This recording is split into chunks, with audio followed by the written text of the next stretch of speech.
হয় চাওক, আজি মনোনয়ন পত্ৰৰ অন্তিম দিন আৰু অন্তিম দিনটোত শাসকীয় দলৰ লগতে বিৰোধী কংগ্ৰেছ দলৰ প্ৰাৰ্থীসকল আৰু সমান্তৰালভাৱে নিৰ্দলীয় প্ৰাৰ্থীও প্ৰাৰ্থিত্ব প্ৰদান কৰিছে। আৰু বিশেষকৈ এটা কথা দেখিবলৈ পোৱা গৈছে বিজেপি দলৰ যিসকল প্ৰাৰ্থী অগপ দলৰ প্ৰাৰ্থী মিত্ৰতাৰ ভিত্তিত যি প্ৰাৰ্থিত্ব প্ৰদান কৰা হৈছে তাৰ সমান্তৰালভাৱে কিন্তু নিৰ্দলীয় প্ৰাৰ্থীও প্ৰাৰ্থিত্ব প্ৰদান কৰা দেখিবলৈ পোৱা গৈছে।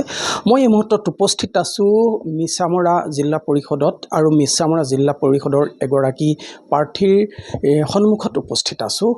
এগৰাকী পশু চিকিৎসক, প্ৰাক্তন অৱসৰপ্ৰাপ্ত এগৰাকী পশু চিকিৎসক, জিলা পশুপালন বিষয়া হিচাপে তেওঁ অৱসৰ গ্ৰহণ কৰিছে।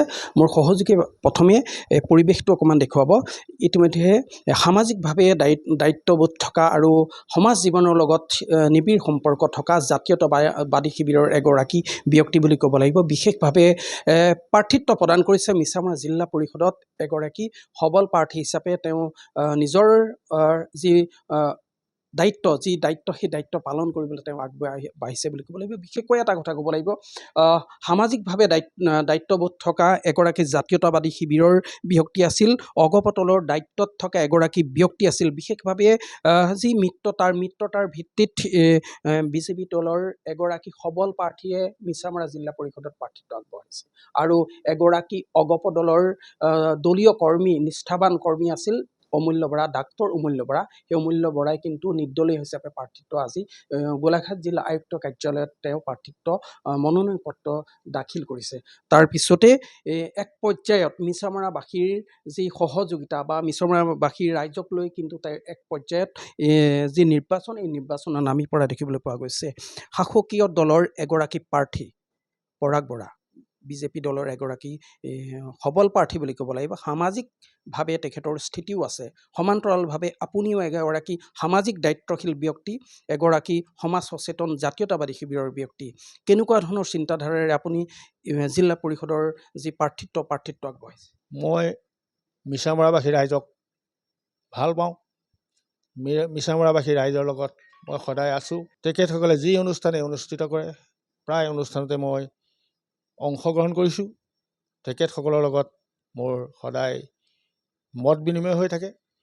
যদিও শাসকীয় দলৰ এগৰাকী শক্তিশালী প্ৰাৰ্থীয়ে মনোনয়ন দাখিল কৰিছে, তাত মোৰ বিশেষ ক'বলগীয়া একো নাই। কিন্তু মোক ৰাইজে যিহেতু মনোনয়ন দাখিল কৰিবৰ কাৰণে ৰাইজে মোক জনাইছে আৰু ৰাইজৰ আশীষ শিৰত লৈ আচলতে আজি মই মিছামৰা জিলা পৰিষদৰ নিৰ্দলীয় প্ৰাৰ্থীৰূপে প্ৰাৰ্থিত্ব আগবঢ়াইছোঁ। কিমান আশাবাদী? মইতো 100% আশাবাদী।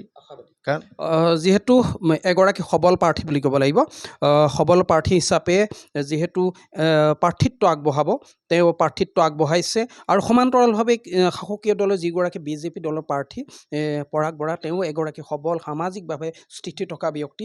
আৰু কেনেকুৱা ধৰণৰ আপোনালোকে আশা প্ৰকাশ কৰিছে, আপোনালোকে নিৰ্বাচনত জয়ী হোৱাৰ আশা প্ৰকাশ কৰিছে? বিজেপি দলৰ যদিও এজন প্ৰাৰ্থীয়ে যোৱাকালি মনোনয়ন পত্ৰ দাখিল কৰিছে, সেই বিষয়ে আমি অৱগত।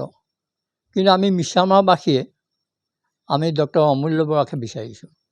এইকাৰণে বিচাৰিছোঁ, আগতেও আপোনালোকক কৈছোঁ যে তেখেতে মিছামৰাবাসীৰ কাৰণে বহুতখিনি কৰিলে। তেখেতে যি অনুষ্ঠানেই নহওক, সামাজিক অনুষ্ঠান, ধৰ্মীয় অনুষ্ঠান যিয়েই নহওক, তেখেতে চিধাই গৈ পেলাই সেই অনুষ্ঠানবিলাকত যোগাযোগ কৰে আৰু ৰাইজক যথেষ্ট সহায় সহযোগ আগবঢ়ায়। সামাজিকভাৱে দায়িত্বশীল ব্যক্তি বুলি ক'ব লাগিব। দায়িত্বশীল এগৰাকী ব্যক্তি হিচাপে নিৰ্দলীয় প্ৰাৰ্থী হিচাপে মনোনয়ন পত্ৰ যিহেতু গোলাঘাট জিলা আয়ুক্ত কাৰ্যালয়ত তেওঁ দাখিল কৰিছে। আৰু বিশেষভাৱে এটা কথা ক'ব লাগিব, বিজেপি প্ৰাৰ্থীগৰাকী কিন্তু সবল প্ৰাৰ্থী, সামাজিক ভাৱমূৰ্তি আছে, এগৰাকী সচেতন ব্যক্তি, ৰাইজে ভাল পায়। সমান্তৰালভাৱে কিন্তু ডক্টৰ অমূল্য বৰাও সেই একে স্থিতিতে দেখিবলৈ পোৱা গৈছে। কেনেকুৱা ধৰণৰ আশাবাদী? আশাবাদী, আমি যথেষ্ট আশাবাদী। যিহেতু আজি এটা বছৰে তেখেতৰ লগত ঘূৰি পেলাই মই যিখিনি পাইছোঁ, যথেষ্ট মই আশাবাদী যে তেখেত 100%ই তেখেতে জয়যুক্ত হ'ব।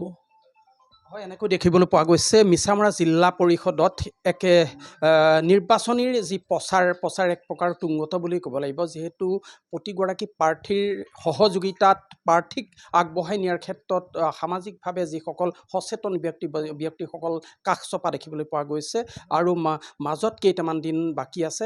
ইয়াৰ এই পৰ্যায়টোত মিছামৰা জিলা পৰিষদ কাক বিজয় কৰিব, কোন ধৰণৰ ব্যক্তিক ৰাইজে আঁকোৱালি ল'ব, সেইটো সময়ে নিশ্চিত কৰিব।